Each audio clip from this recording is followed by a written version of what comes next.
everybody for coming this evening. I'm so excited to get this annual presentation started. I think it's extremely important that we are able to communicate with our membership, the conditions of our greens, and just the overall plan that we have going on, things that make us, projects that we work on throughout the year, conditions that affect our current course, and situations that affect just like the heart freeze. Just getting that awareness out there, information to you is very important. We've started with a lot of pieces of information like the weekly email that we hope is getting out to you, but if there is any other methods of communication that will help us, don't ever hesitate to give me a call, give one of us a call, so that we can enhance that communication to you. And this is a big part of it. It's going to be the Ed and Gamon Show. So I want to introduce both of these gentlemen. You know them both. Ed and Gamon are going to be presenting different aspects of it. Just wanted to start by saying we've had some really tough weather in the last few months, and I believe that for the most part we've had some really good conditions overall on the golf course. We've had nothing but positive feedback, and then there was this weekend. Most certainly we could have done better. I know that a lot of frustration built over the weekend. I wasn't here Saturday, but I've heard plenty, and I just want to apologize to everybody that did play, that had to experience slower greens. And Ed and Gavin are going to go into a little bit more detail. It hurts us more than anybody that we are not providing the experience that you all expect, especially now after the assessment, taken into higher dues and the assessment. The expectation has risen, and we have to deliver, and that is part of our job. So hopefully going through this education session, you'll be able to appreciate a little bit of the work that these guys do and their teams to make sure that we're prepped up each and every day for your enjoyment. So with that in mind, I'll let Ed get going on the presentation. Thank you, Omar. Pleasure to see everybody here tonight. Thank you all for taking so much interest in your golf course. And I'd like to welcome you all to the first ever Gamon and Ed Show. We'd really like to make this an annual event, and we want to use it as a venue to just further the communication that we give to our members about what's taking place on your golf course. Tonight's presentation is going to be slightly longer than what we would like for this to be, just because we have a lot of stuff we've got to cover tonight. Not only what's happening on the golf course, but we've also got some other exciting things that we want to talk to you about. I was asked to remind everybody it is National Margarita Day. We have margaritas in the back corner over here. You may need one to get through this. If it looks like I need one to get through this, feel free. I'll take one. Without further ado, we're going to go ahead and get started with all of this. And first off, this is just a little agenda that we're going to talk through tonight. I would ask at this time to please everyone hold your questions until the end of the presentation. This is about the 14th time that I've given this presentation. And really what we found through giving this to various member groups is that the majority of questions will be answered by the time that we finish up with this presentation. Anything that you have at the end that we might not have addressed, we're more than happy to answer. But if you could hold them all to the end, we would sure appreciate it. We're going to start off with our course update and kind of go with a little bit of a year-end review. We're going to take you back a little ways, but first off, really one of the common themes, it seems like, has been in our club here lately is weather extremes. Whether it's floods, whether it's 2 snowfalls in one year, whether it's drought, whatever the case may be, it really seems weather extremes has really been our pattern here lately. I ask myself frequently, when will I ever get a normal year to take care of this golf course? And really at this point in time, if I had a normal year, I really don't know if I would know what that is, to be honest with you. But let's go back a little ways, and this might take a little bit to get back this far, but start off with last winter. We undertook an in-house bunker project with our fairway bunkers. Everybody knows the condition of our fairway bunkers starting up last year. None of them drained right. They all were full of water after every rain event. There was a powder-like substance that some may call sand in these bunkers. I don't really know exactly what it was, but it was difficult to play out on, difficult to maintain. And so last year we undertook this project in-house, and we went in and removed all the sand out of the bunkers. We removed all the drain lines out of the bunkers, put in all new drainage, all new sand. We were able to do several things with this. First off, after each rain event, we're not having guys standing out there wasting you all's money pumping these bunkers out after every rain event. Those guys are able to do other things on the golf course instead of pumping water out of the bunkers. Secondly, we were able to bring in sand that was more consistent, that was consistent, the same sand we have in our greenside bunkers.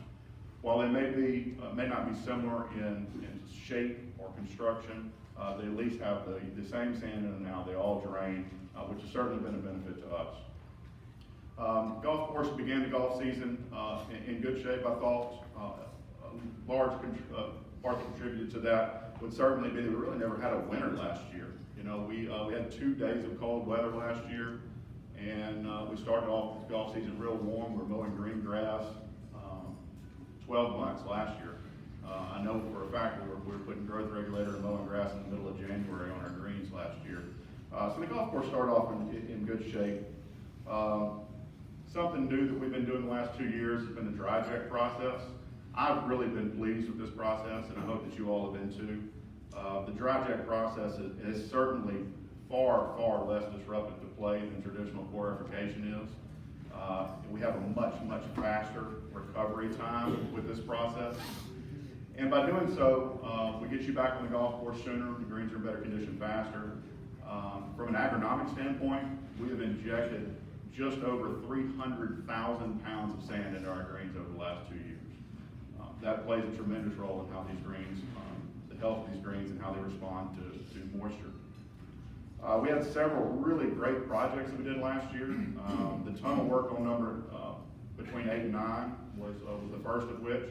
We installed channel basin drains on the beginning and the end of the tunnel. That tunnel had always been a nasty, muddy mess. Certainly for the 14 years I've been here, and I don't even know how long before that. Installed the channel basins. We tied each one of these channel basins into a catch basin that we call an IDP, or an irrigation-driven pumping catch basin. These basins are designed that you can actually set below water grade. They're tied into the irrigation system, and the pressure from the irrigation system drives a pump within them that pumps that water out even uphill. So there's no need for running wires. There's no need to worry about fall or grading or any of that stuff. All we have to do is plug it into the irrigation system with a little bit of plumbing, and we can pump water anywhere we want to.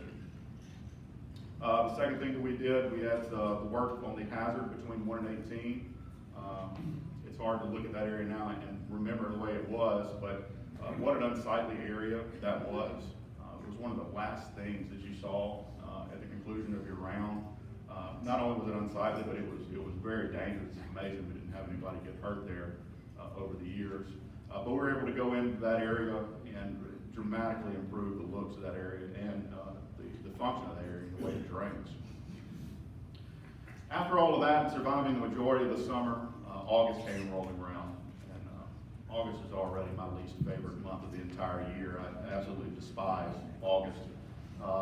But this year was especially challenging because we had 26 of 31 days of measurable rainfall this year. That amount of water, that lack of sunlight, the problems that we already have with the subsurface drainage and the surface drainage on our greens led us to have a good bit of turf loss and all the points of water egress off of our greens. Our greens were designed back in 1985. They really didn't know exactly what they were doing back then. Design has changed dramatically over the years, but our greens were built with one point of egress for surface water. Today, when you see a green built, you'll have 3 or 4 points where that water can shed off these greens. When we're taking all the water that falls and we're channeling it to one location, that just results in saturated turf And these modern mini, ultra-dwarf Bermuda grasses that we use absolutely can't stand water saturation. It's our biggest enemy. We'll expand on this a little bit as we go, but that's all I have on that for now. So, where are we now? Well, we finally had a cold winter, and I'd say that's a little bit of an understatement. This has allowed the turf to go completely dormant, which is something that I haven't seen here in quite some time, if ever, seen it go this dormant. For the most part, we've had 6 really good months in regards to the way our greens roll, beginning before the Fall Classic and going through the majority of this winter. I mean, we just couldn't have asked for any better out of our putting services. Unfortunately, since the beginning of the year, the rain events have kind of picked up in their frequency. And since January, the golf course has just been saturated. It really has been saturated. It's been difficult for you all to get out there and get off the car path. It's been difficult for us to get out there and get a whole lot accomplished. So between the cold, between the wet, it certainly has been a challenging winter working on the golf course. We have managed to accomplish several really good drainage jobs. We had a real big problem on number 1 that affected the greenside bunker, and then also an area in the middle of the fairway. Tree roots that had grown into some of our drain lines over there stopped them up and actually caused a big bubble to emerge in the middle of number 1 fairway. And also number 1 bunker wasn't draining. So we were able to go in and fix all of that here recently. We got a couple other jobs coming up that you'll see in the next couple of weeks, so be on the lookout for those. The recent warm weather has really caused the golf course to come out of dormancy and grow at a rapid pace. This is also a result of the cold winter that we had. It doesn't make a whole lot of sense right at first, but typically in one of our growing seasons, we have periods of warm, we have periods of cold. The grass comes in and out of dormancy, back and forth, back and forth. When the grass goes dormant the way it did this year and stays dormant for that amount of time, that turf is allowed to store all of its carbohydrate reserves, all of its energy reserves, its ATP, everything is stored within inside that plant. And then as soon as the weather turns warm the way it did last week, it explodes with new growth because of all of that energy reserves that it has built up.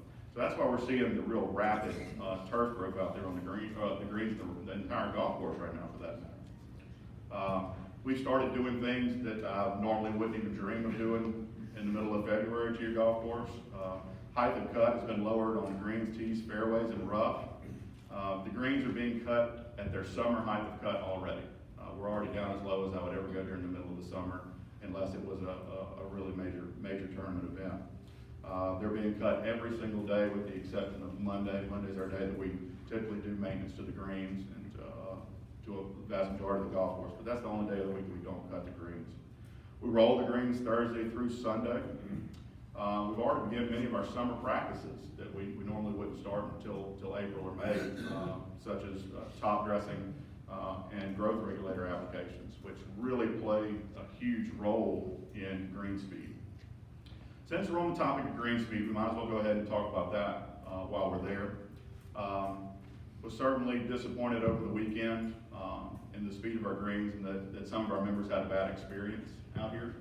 I can assure you that there's not a single person on this property that wants our greens or our golf course to be any better than I do. And I can assure you there's no one that wants our members to come out and enjoy our golf course any more than I do. You know, one of the most difficult things that I do, probably the most difficult thing that I do each day, is the balancing of member expectations versus what's best for our golf course, your number 1 asset. It is certainly my most challenging thing. These two items very seldom, if ever, coincide with one another. Very seldom do what our members expect coincide with what's best for the golf course. So I have to find a happy medium somewhere in between. I have to find that neutral ground to stand on. We have been trying to communicate when these two aspects do not coincide. We've been utilizing things such as the course update that comes out each Monday in the Around the Club email.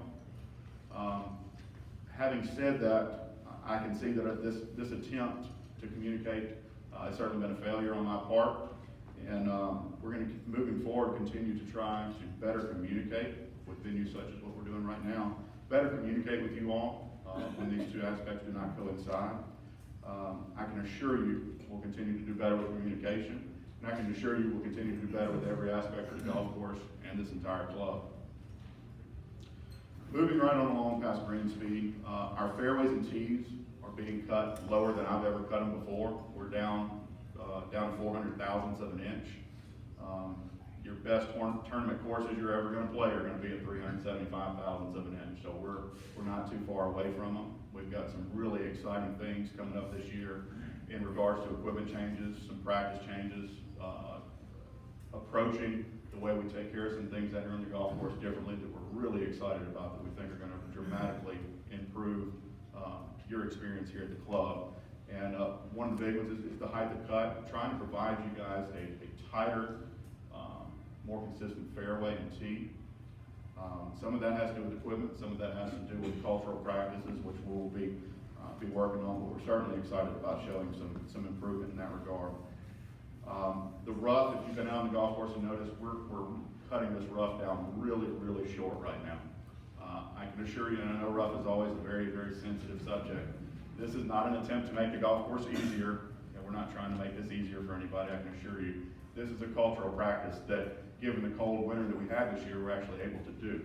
By lowering the height of cut down the rough, we're able to go in and we're able to remove all that old, I'm not going to use the word dead, but how about necrotic tissue that's left over from the winter. You know, as turf goes dormant here, all right, and you've got this tall turf in the rough, that tissue becomes necrotic. It's not going to regrow from the top. It's going to regrow from the bottom down, from the meristematic points that we have closer to the soil level. Okay, so all our new turf is going to be coming back from reproductive structures at or near the soil level. So by going out and removing all that old, unsightly brown material that's out there, we're able to give you a better quality look with the rough for the majority of the year. Transition time that we're starting in right now, has always been one of my least favorite times of the year, because you always have the old brown intermingled with the new green, and it's always been very unsightly. Very seldom does it get cold enough that we can actually do what we're doing right now. So we're very excited about what we're doing on the rough. We're taking it down to 3/4 of an inch, which is where the majority of it is right now. It's going to be very, very short, but what we're doing, once we get all the golf course cut down to that level, we're going to bring the mowers back up to where we would like to be and let the turf grow up to it. So the rough will be coming up. It will not be 3/4 of an inch for the entire year. I know that's going to be disappointing to a few. Sorry.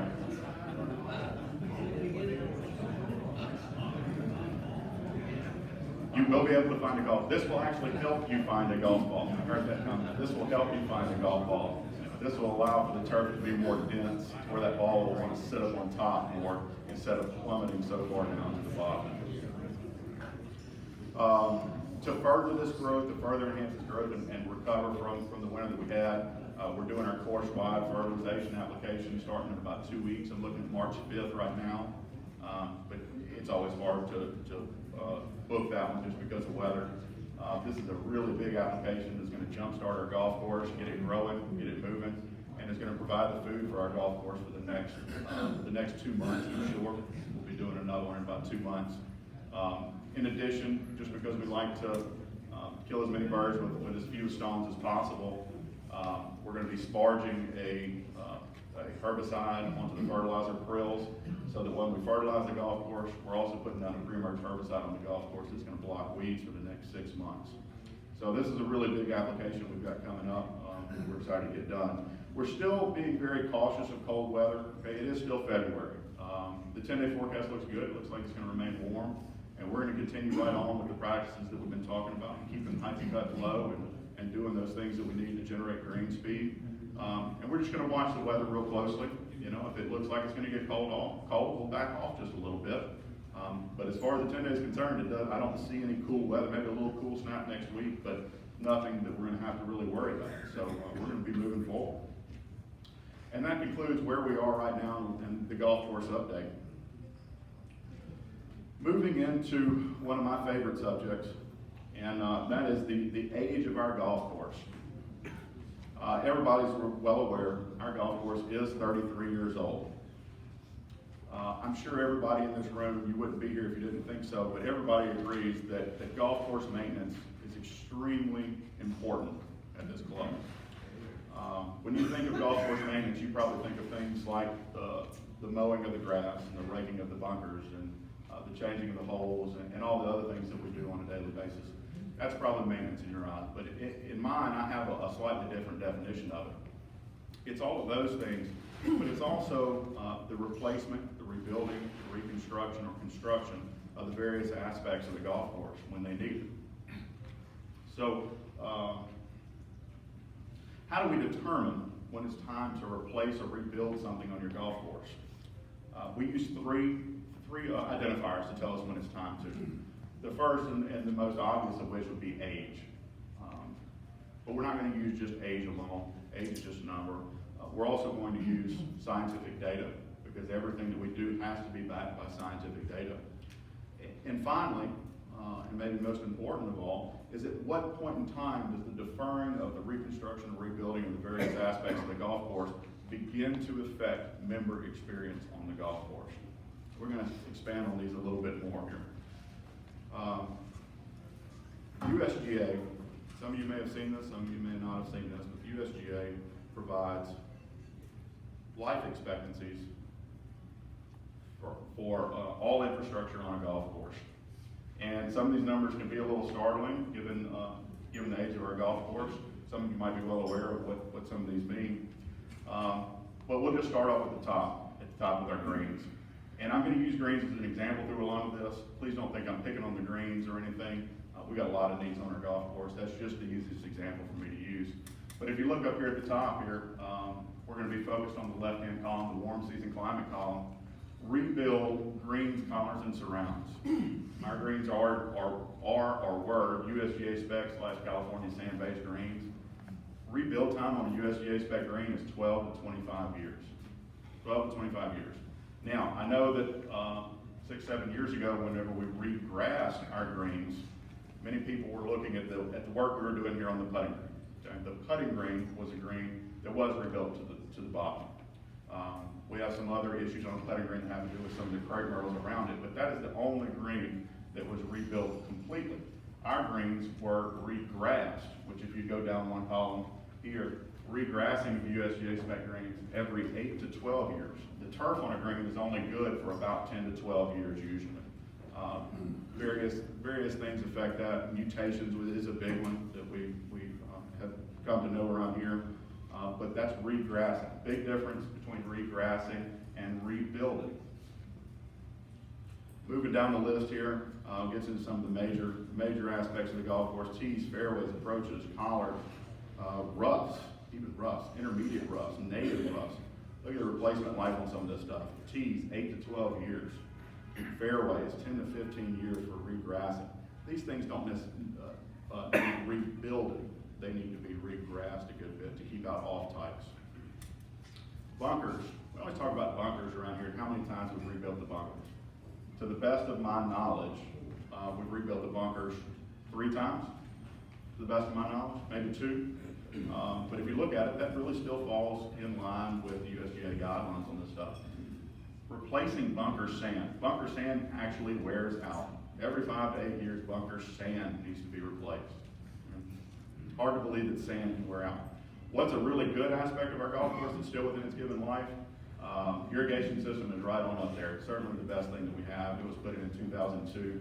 We put a whole lot of work that nobody ever sees into maintaining our pumps, rebuilding our pumps and our pump station, and it's certainly within its given life. And I'm not going to go through each and every one of these, but it goes into lakes and dredging and bridges and tunnels, driving range tees, re-level, regrass practice tees. Have we ever re-leveled or regrassed our practice tees here? We rebuilt them 20 years ago. I'm not exactly sure the timeline. It hasn't been since I've been here. Re-leveling of practice tees. 7 to 10 years, these things need to be re-leveled. Rebuilt every 10 to 12 years. But that's enough about age for sure.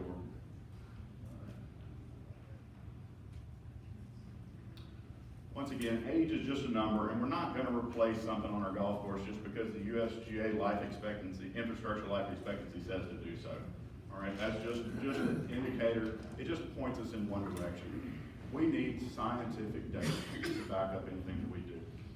Everything we do is with scientific data on your golf course. This is a core profile of one of our greens. This is a 3-inch PVC pipe that I sharpened one end on, drilled holes in the top of it to where I could insert a piece of rebar through it and actually get it out. And we took this out to one of the greens and beat this down into the core profile all the way down to the gravel bed. Starting at the top here, this is actually where your putting surface is, going all the way down to your 4-inch gravel bed or your choker layer and your subsurface drainage at the bottom of this. We took this core, cut this one open, we actually took 2 of these, cut this one open so that I could look at it, and we sent another one off to Thomas Turf. Thomas Turf is one of the world-renowned sampling or golf course sampling services. Yes, there are businesses out there that do nothing but sample greens and bunkers and top dressing sand for golf courses. And Thomas is one of them. Thomas is certainly one of the best. He works in conjunction with Texas A&M. But we sent one off to him. When we opened this up, I came to my own conclusions, but that's not good enough. I certainly wanted expert opinions on what was going on in our green. And this profile tells a story, all right? When you build a USGA spec green, you take greens mix, which is what you see here, you put down 14 inches of it, and you compact it down to 12 inches. This total measurement from here to here was over 26 inches. Our greens have risen over a foot in the 33 years that we've been here. That's startling to think that they were a foot lower than where they are right now, 33 years ago. You can see right here where we regrassed the greens some 6-7 years ago. For the majority, the most part of this profile, things look actually really good. This dark layer right here, this is the area of concern. When we pulled this plug, this whole bottom 12 to 13 inches was completely saturated with water. So that told me what I needed to know. But sent the stuff off to Thomas Turf, he came back with his results. He broke down every 2-inch segment of this profile for us. This area right here, and Mr. Thomas agreed with me, this is what we call a black layer. It sounds like a really simple term, but it's actually a very complex thing. This layer consists, or was built with sulfide gases. These sulfide gases have in turn caused this to be an anaerobic layer right here. All right, so this layer has no oxygen. It is completely deprived of oxygen. And what it does is prevents water from moving down through the green. How is this formed? Well, by the drain lines down here and the gravel bed down here being compromised, that has allowed water to back up into our greens profile. That sitting water right here, with a little chemistry, released those sulfide gases and therefore made this black layer. So everything that comes in on the top here can no longer make it down through the green to the drainage that we needed to do. How about member experience? We already discussed last August, and we discussed the problems that we had because of drainage, because of the amount of water that we had. We discussed the turf loss that we had on some of our greens. The fact that we lost turf, the fact that we had to go in and replace this turf, certainly had to have affected member experience, in my opinion. Now, going through age, we've gone through scientific age, we've gone through member experience. I guess the question is, do we need to replace our greens? And the answer is yes, absolutely. But according to the USG life expectancy, we need to replace a lot of stuff on our golf course. We realize that, you know what, right now is not the best time to undergo a major construction project for the golf course. We've got a lot of things happening at this club. Now's not the time to undertake that. What we're going to be doing is we're going to be doing, to the best of our ability, we're going to keep these greens going as long as we possibly can.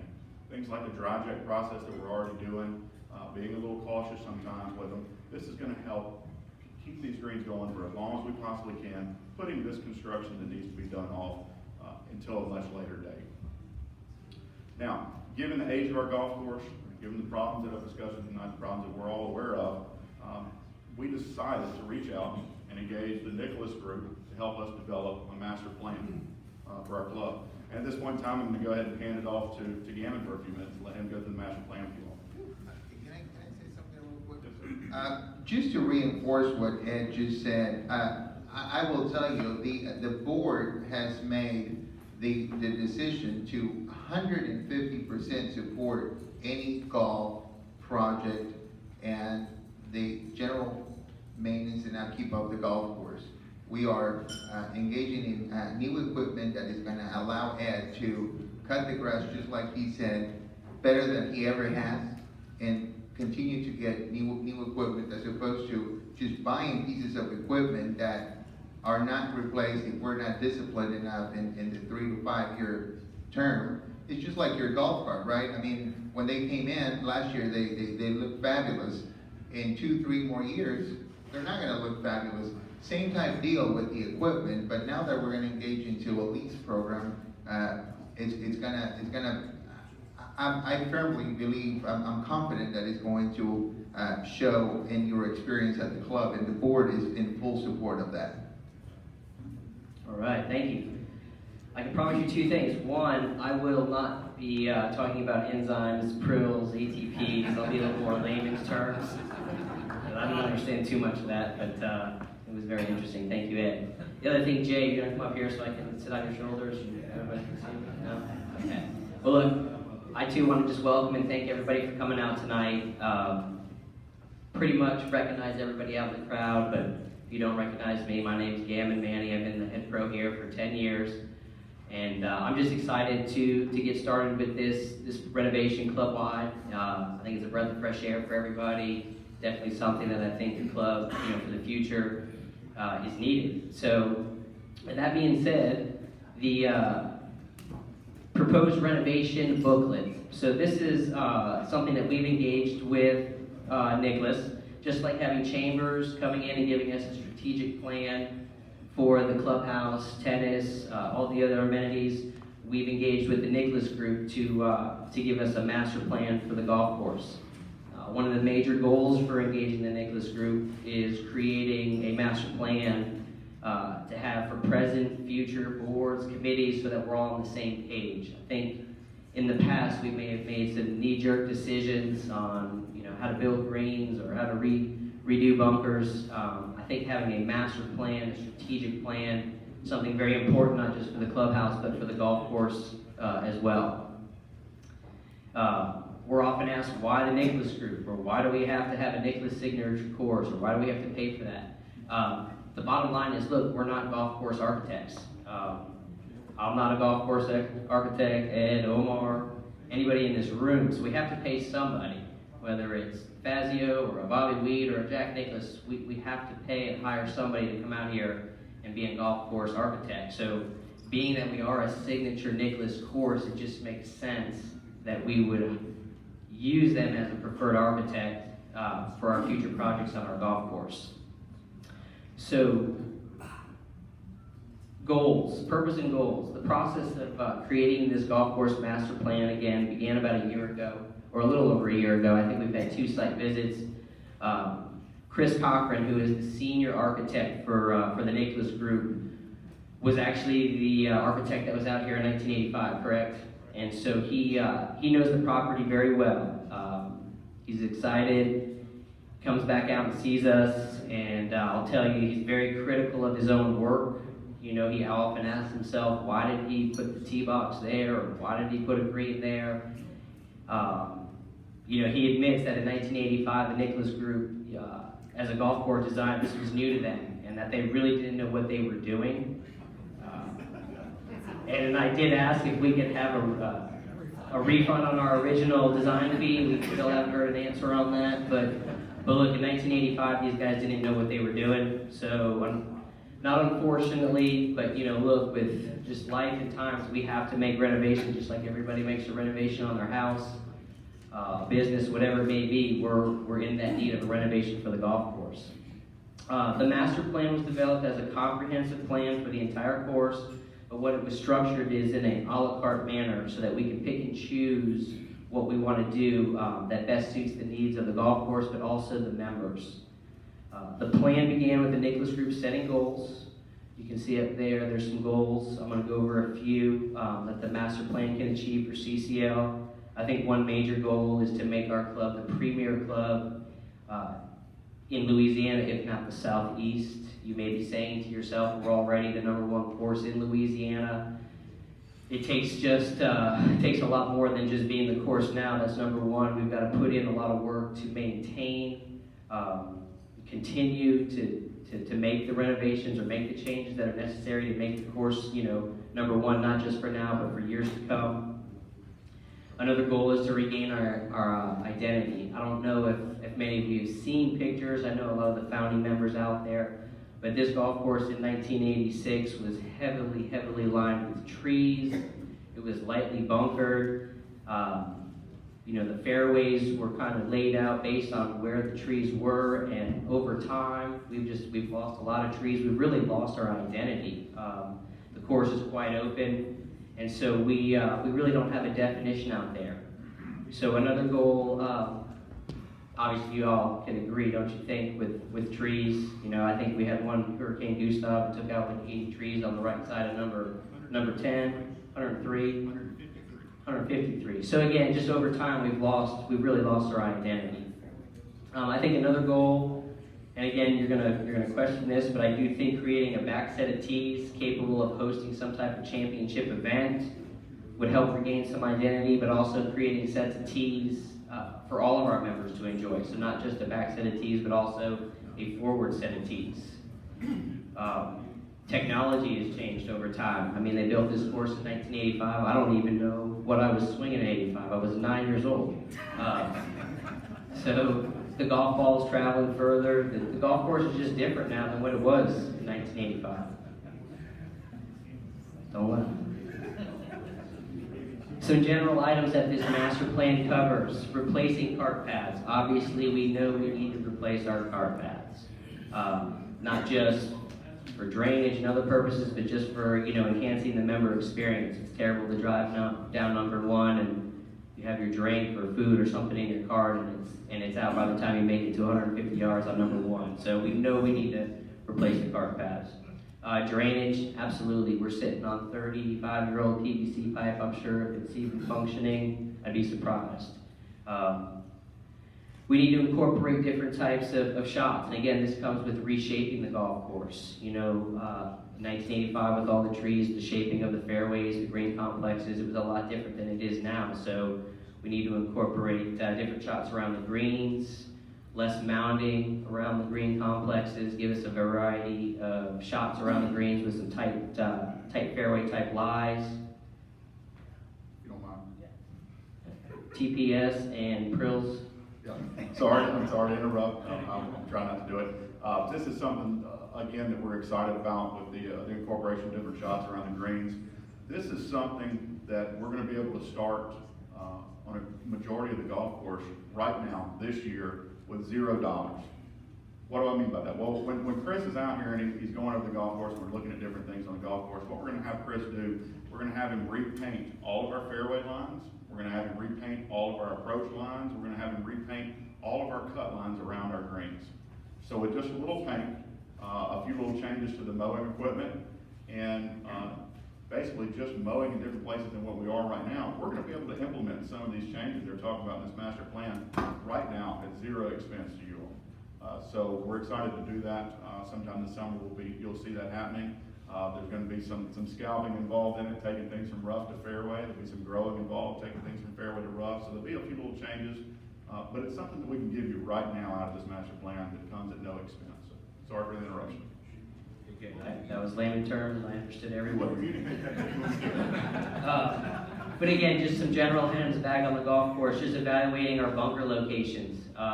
Again, technology where the golf ball's flying and the drivers we have this day, some of these bunkers are not positioned where they need to be to make the golf course a championship style golf course. Bunkers, obviously being consistent with the type of sand, the drainage. Add some variety to the scorecard with, again, different sets of tees, back tees, forward tees, but just making it more enjoyable for the experience of the membership. This renovation book, we're going to put it on the website. It'll obviously have all the holes. I think there's A and B holes, meaning there's different types of suggestions from the Nicholas group. I'm going to go through a few of the holes right now just to kind of give you guys an idea of what this master plan renovation booklet goes over. For example, hole number 2 that's up here right now, when Chris comes out, he calls this a broken hole. We've lost so many trees on the left side of this par 5. It's just easy to rip down the left side. There's There's no risk really off the tee.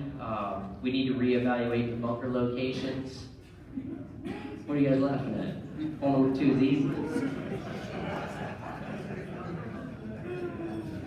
And again, you get closer to the green, we want to see some softening of the mounds. You know, you look at a lot of our holes, 2, 4, 15, these mounds, you got these giant mounds, they need to be softened. We need to be able to, again, like Ed was saying, create some fairway cut around them, give you guys better shots around the greens, more playability. One of my favorite things about hole number 2 that's in this renovation booklet is the combination of number 2 and 18 tee box. So if you can just imagine sitting on number 2, you got that bed of crepe myrtles there, that would be gone, and we can create one long tee box on 2 and 18, give us some variety with some tee placements. But what I'm really excited about is, as you all know, with our major club events, we have playoff holes, 15, 16, 17, 18, in most of our MGA events. The Highlander, we have holes 1, 16, 17, and 18, and we create quite a magnificent venue up there. It would be nice to have a one flat, large tee area where we can set up bars, bands, food, whatever it might be, but again, at minimal cost. So again, excited about that on number 2. Let's move over to hole number 6. This is our signature hole here at the Country Club of Louisiana. It's a phenomenal par 3, but I think you all can agree that our tee boxes are, they're not good. It's really hard to find a flat lie out there. And I know golf is supposed to be hard, but again, on the tee box, you should be able to find a relatively flat lie. So with this hole, you know, reshaping the tee complexes, maybe having a few tee complexes, but having a larger hitting area. And again, I think not just hole number 6, but a majority, if not all of the par 3s, really need some attention paid to re-leveling and making it a little bit easier off the tee. Hole number 10, as we move to the backside, the fairway bunker down the left side, that's an enormous fairway bunker. I think they're in the, if you look at it, that can be reduced in size. One of the biggest things on hole number 10, that cart path is ridiculously far away. Walking to your ball from the cart paths, and just not on hole number 10, but a majority of our holes, our cart paths are so far away. Possibly adding some bunkers and more trees down the right-hand side, creating more of a dogleg to the right. And again, around the green, softening the mounds, adding some fairway cut to allow for different types of shots around the greens.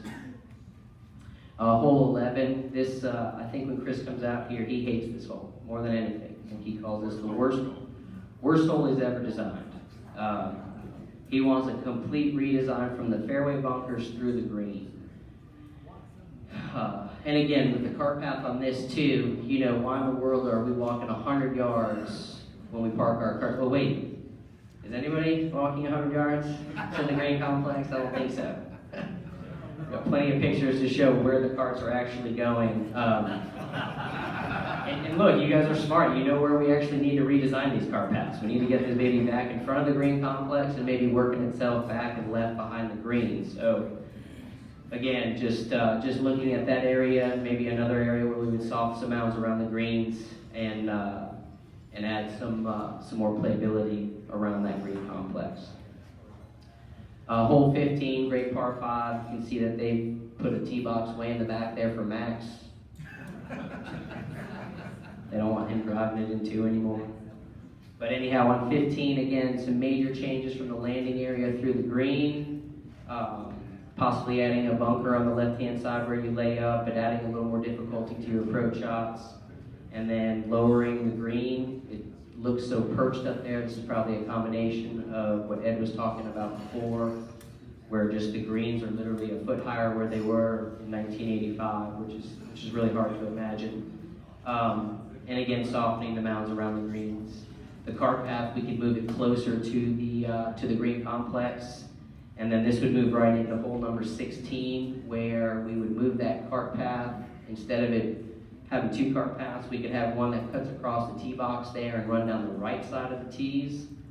And on hole 16, the blind lateral hazard on the left-hand side is kind of a pain, especially with the rules of golf. You know, excuse me. little drainage, not feeling so well. But having that lateral hazard, if you don't see that ball go into the actual hazard, it's really in the rules of golf. You're not supposed to take relief unless you see it go in there. So moving that hazard out to the right, shifting the tee boxes over to the right, making it more of a visual hazard, and then shifting that creek out to the right. And then finally looking at hole 18, and again going back to the combination of the tee boxes of 2 and 18, reevaluate some of those bunker placements in the fairway, reshape that blind water pocket that you see off the tee, replace the bulkhead, things that would make this a true championship style golf course. So with the master plan in place, I think we can begin looking at the needs of the course and its members. And again, this is going to be on the website. You guys can go through all the different holes, take a look at it. And again, these are just conceptual designs. There's nothing in stone. I'm going to hand it back to Ed. You might want to get your dictionary out. I promise you I won't talk about adenosine triphosphates or anything like that for the remainder of the presentation. We're actually finally going to get into some of the stuff that you probably all were here to see tonight anyway. And this is going to take us right into the golf course project. Please remember that the presentation for the master plan will be loaded on the website. We just really wanted to illustrate tonight some of the major changes that we do are coming. Predominantly they're on the back nine here on the golf course. But you can go through there and look at it, and I'm always available for questions. I know Omar and Gamon are as well, so if you have any questions about the master plan, please feel free to reach out. The 2018 golf course project. We were allocated through the entire club-wide renovation project. We were allocated $1.5 million for the golf course. We took the member survey, we took Nicholas' recommendations, and we really began to develop a list of items that were attainable or possible that we could improve or repair on your golf course. We asked ourselves several questions during this process. The first of which was, how do we best utilize our members' money? How do we give our members the biggest bang for their buck with this $1.5 million? How do we attain that? Given what we've discussed earlier tonight already, you all know that the needs of the golf course are vast, and there's a lot of things that we could pick and choose from. We had to pick things that were realistic at this point in time. First of which is certainly going to be cart paths. Everyone knows we need new cart paths. The development of our proposed cart paths that we're looking at an 8-foot wide cart path, and these are Nicholas specifications. If you're asking after these specifications are read off, if you're asking, well, who else uses these? Who else has cart paths like these? It would be far easier for me to tell you who doesn't have cart paths like these, and for me to tell you who does have cart paths like these. But our cart paths, we're looking at an 8-foot wide cart path. We're looking at 10 feet wide at tees and greens. This will allow for much better traffic flow. You'll be able to pass 2 carts side by side at all tees and all green locations. These cart paths will have wire mesh. They will be reinforced with wire mesh. Our cart paths out on the golf course right now have no steel in them whatsoever, and they're actually, originally in 1985, they were red. Anybody know the cart paths were red? They were red as fire. When you break them up, you can still see it. I know you can't see it on top, but they have no steel and they were red. We're going to look at using the number 6 mesh, kind of stepping up the wire, making sure that we don't have this problem again in the future. We're also looking at incorporating an S-style curving. This is a little illustration of what our cart paths will look like whenever we finish them. This was taken in December of this year. Several of us went up to Valhalla. One of our preferred contractors was doing some cart path work and some drainage work at Valhalla, and we kind of wanted to get a first-class experience into what they were doing, some of the construction processes, and really take a good look at what our paths could look like. What is one major function of the cart path that many people are unaware of? Drainage. Has to be drainage. Cart paths play a huge role in drainage. And here again, this is from Valhalla again. This is what our cart paths will look like whenever we finish up with them. We're utilizing this channel basin, which we used over there in the tunnel on 8, between 8 and 9. And you have channel 1s and channel 2s, as you see right here. But isn't this a nice, clean, neat, finished look? What this curving does, what these basins do is, all the water that comes or is trying to come onto the golf course is moved where we want the water to go via the curves. It's directed into these catch basins and put into pipe before it ever has a chance to get on the golf course. Number 2 is a great example of where this is critical. Think of number 2 on the left side, all the watershed that comes off of those homes on the left side up on top of those hills. Got a ton of water coming across those homes there. So what this cart path will do is it'll actually dam all that water up. It'll channel it where we want to go. We've had a drainage evaluation done and a very extensive drainage plan done in regards to these cart paths. We know where every basin is supposed to go, how many basins are supposed to go in that location given the volume of water coming down. And this will prevent all that watershed coming off those homes from ever reaching the playing surface of the golf course. What is this going to do? Well, it's going to get you off the cart path much, much, much sooner. I am really excited to see how much faster we can get you off the cart path on number 2, given that it is by far one of, if not the worst hole on the entire golf course. You know, we all know cart paths are needed, okay, but there's nothing really exciting about a cart path, is there? I've never once had a member come up and say, you know what, I just couldn't wait to join your golf course because of how good your cart paths were. I mean, I was excited about those cart paths. Man, they were. No, a cart path is similar to your air conditioner. I mean, we really only notice them when they're broken, right? You know, so we needed something else in this project. So once again, we're looking at things that we can attain, kind of a wish list item here. But the next thing we want to talk about is some tee box changes and leveling. We've already talked about a few of these with Gamon. Our tee boxes, especially on our par 3s, are just deplorable. They're unlevel, they're difficult to find a usable line. It's not the way we want our members' experience to be at the country club.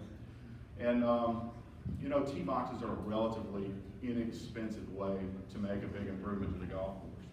You can go in and add a brand new tee box for just a little over $2,000 to a golf course. It's very, very inexpensive to do so. So we're looking at a few tee boxes that need some improvement. Talk about number 6. We talked about taking that whole complex, instead of just leveling those tees, actually starting over there, creating a new complex with fewer tees, but a much larger hitting surface over there. And yes, they will be level. So that is certainly going to be a big improvement there. The middle tee box on 13 is another one that's just awful, that needs some attention. We're looking at leveling, hopefully leveling that one. And another thing that Gamon mentioned already, the combination of the gold tees on 2 and 18. Very excited about joining these 2 tees together. It's going to give us some greater flexibility in regards to those holes. It's going to dramatically improve the look of this area, for sure. And it's going to give us that grand atmosphere for our playoffs, to where everyone can come out and enjoy these events. We can bring our spouses out here and really have a good time out on the golf course with these events. But that's still not, that's great, and it definitely improves our golf course. But how about something? We need something else, driving range improvements. Our membership really, really likes to practice. I know Gamon and his staff can attest to that, but man, we have a practicing membership here. This really creates a big problem because our practice facilities are really inadequate for the amount of practice that our members do. You know, on a good big tee box, typically you start off hitting in the front of that tee box, and then the pro shop staff would alternate it and rotate all the way to the back of that tee box. And by the time that our members got done hitting in the back, that front should be ready to go again. It should be ready for people to hit off of again. Well, that never happens because that whole transition that should take over a month happens in about a week and a half here. Okay, it happens very quickly.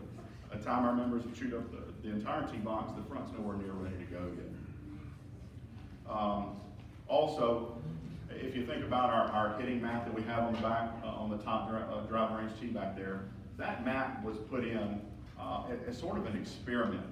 It was really put in to see if we would actually utilize having an artificial turf mat back there. And I really think that we have illustrated over the years that we certainly have. This thing was put in on a sand and wood pillar base. It was never meant to be a permanent structure, all right? This is why you've got all the waviness and the bumps and the humps and everything in it, because of the way that it was built on the base. It was meant to be temporary. It was done cheaply as an experiment.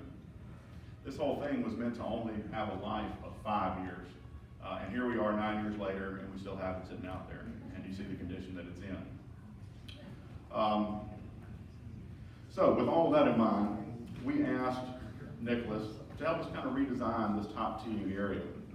And he came back to us with a new design that would take our usable hitting surface from its current 26,000 square feet to just over 50,000 square feet. We're looking at doubling the hitting surface that you have in the top driving range tee here. We're also looking at a new mat that's actually built on a concrete pad, the way that they're supposed to be done. This new mat will eliminate a lot of the problems we have with the unevenness out there. It will give my guys an opportunity to actually edge this mat instead of having the turf grow into it like it does now in our current one. We'll actually be able to put a nice clean edge on there and have this as something that our members can be proud of. You know, in regards to the top driving range tee there and this mat and all this stuff, it is such an important part of our golf course, because what's the first thing that you and your guests see the moment you step out of your car and walk onto our property? You see that driving range tee, you see that driving range. That's the first impression of our property to our members and to our members' guests. First impressions are everything, everything. And if it starts out bad there, the rest of the day is going to continue forward. We have to make a good first impression right there. We should want to. We should certainly want to.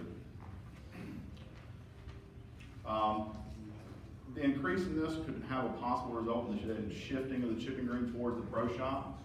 This will certainly be a good thing, and we'll kind of expand on this a little bit more here a little bit later on.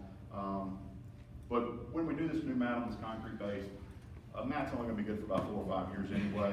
Once this is done, all we'll have to do is roll that old mat up, go throw it in the dumpster, roll a new one out, and we're ready to go again. The plan also includes a very detailed drainage plan for the entire range. Now, I know some of you are saying right now, well, you know what, Ed, I don't take my cart on the range. I don't play out in the middle of the range.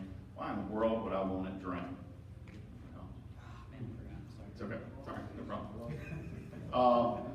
But I want you to ask yourself, how many times here lately, especially, has the driving range been closed?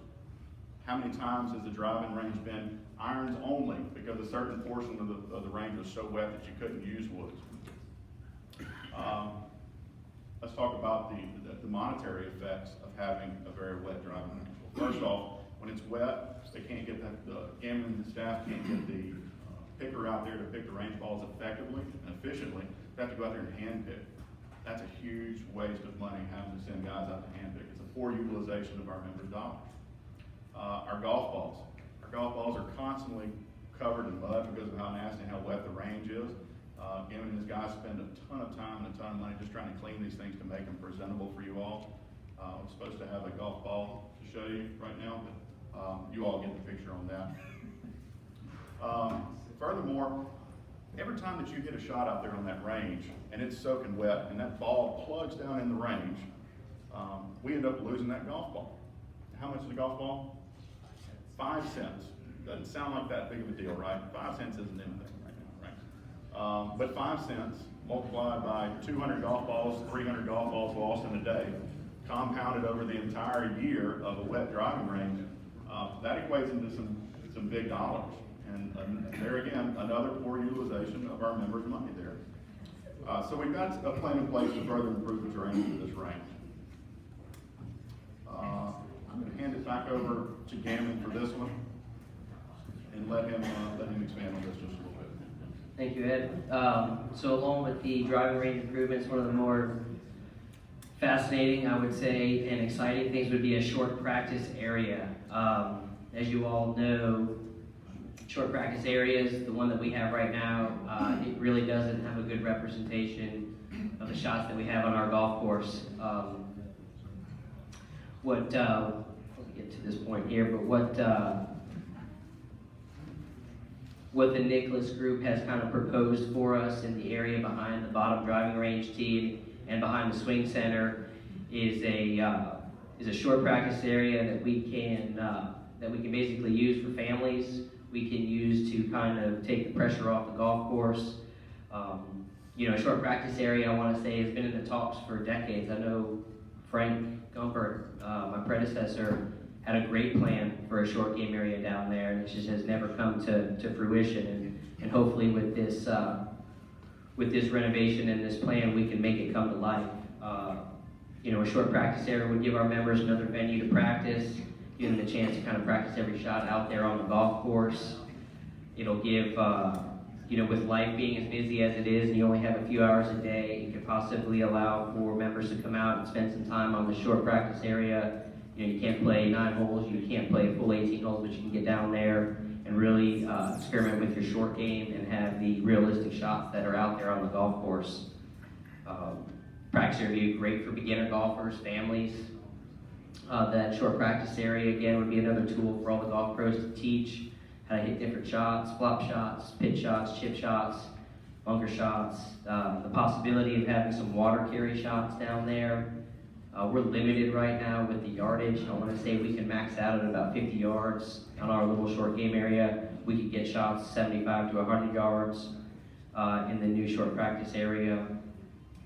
There are some slides I wanted to show you. I'm sure a majority, if not all, have been to Fallen Oak. Fallen Oak has probably one of the best short practice areas in our Gulf State section, and it's really not much other than some green complexes, some putting greens. You've got your bunkers, you've got fairway cut, you've got rough cut, but you can basically hit every possible short game shot out there that represents, at least for there at Fallen Oak, on their short practice area. This next one, this is Dallas National. This one's a little over the top, not within our budget, but you can see, again, just what we're trying to get to, a short game practice area that allows every shot possible on the golf course, bunker shots, shots from the rough, fairway, rough cuts. I'm excited. I would love to see one. I know there's a majority of the membership that would like to see one. It's something I could definitely see being the #1 course in Louisiana. We could have the #1 practice facility as well. Back to Ed. I want to finish up with where we're going to go with this. And I promise you, we are coming to the conclusion here real soon. We've taken a lot of y'all's time. So, what everybody wants to know, where are we? What is the current status of our 2018 golf course project? Right now, a bid package has been developed by the Nicholas Group. This package contains all the different things that we would like to do on it. Not everything that we can do, but everything we would like to do. Having this bid in this fashion will give us, once again, that a la carte style, being able to choose what best suits the needs of our members, what is attainable within our given budget that we have. This bid package has been distributed out to 3 golf course companies, and we're awaiting bids. We should have some of those back relatively soon. Once the bid package is returned, we will then be able to select our contractor that best utilizes our members' money. And at that point in time, the Greens Committee will be able to make a recommendation to the board for final approval for the scope of the project. Timeline. When are we going to get started with something? I know since the very minute the vote was passed, this has certainly been one of the biggest questions. When are we going to get started with something? Our members really, I don't think y'all can wait to see some ground being broken, some progress being made, something happening for your dollars, and we're excited to do that. This project is going to consist, or the proposed project is going to consist of 2 very different elements. Turf work is the first element. Turf work is very time sensitive. In regards to, we have to have all construction completed, all grass planted early enough in the growing season to allow for full and complete establishment of the turf by the end of the growing season. We have to get this in a specific time. If we go into winter without having fully established the turf, we're in for big trouble with turf loss. The proposed start date for turf work will be sometime after the 1st of May to get started on our turf work. The second aspect of the golf course project will be concrete work. The concrete work is far less weather dependent. Obviously, you're going to have the traditional delays, weather delays that any golf course is going to have in our area with rain. We can't pour concrete when it's raining. We can pour concrete anytime that the weather is going to be above freezing for a given period of time. That concrete work would obviously include cart paths. This work, the proposed date for starting this would be sometime in the final quarter of 2018. Now, what is is the total scope of this project. What do we think that what can we actually attain with our 1.5 million? We told you all the things that we would like to be able to do. What can we actually do with this money? Right now, we're still waiting on those bids to come back. It should be any day now. And whenever we get those bids back, the Greens Committee can make a final recommendation to the board. Given what we know at this point in time, given the information we have at this point in time, the Greens Committee feels that the following will be the best utilization of our members' money within our budget. And the first one of those things is going to be T-box improvements. Those same improvements we talked about earlier with number 6 T-complex, number 13 T-complex, and the joining of 2 and 18 T. The second item we're going to talk about is our driving range improvements. Larger hitting area, new mat constructed on that concrete pad, drainage, certainly going to be a big part of all of that. All right, moving on to the next item, cart paths. We've already discussed cart paths, but I want to further get into this just a little bit. And I'll ask that you please allow me to explain everything about this before we have any questions. Please let me finish this. Right now, what we're looking at is doing the front 9 cart paths in the area around the pro shop and the putting green. Why? Why are we only doing those right now? Well, this is based on several things, but most importantly, based on recommendations from the Nicholas Group. We've gone through all the slides, or the major changes that we've got on the back 9 that need to happen. We know we've got major changes coming to the back 9. Major changes are needed to the back 9. It would be an extremely poor utilization of your dollars to put in brand new cart paths on the back 9 and then come in just a few short years and rip those cart paths up. Extremely poor utilization of your money to do so. So that was the biggest consideration. We will, however, ensure that we fix all bad areas on the back 9. If you look at the back 9 and think about playing it, there's not a whole lot of bad areas on the back 9. Nowhere near as numerous as what we have on the front 9. So we'll make sure all of those are completed and repaired. Should have brought that up just a minute ago. The final thing we're going to talk about tonight, and that we believe that we can attain, is going to be that short practice area that we just talked about.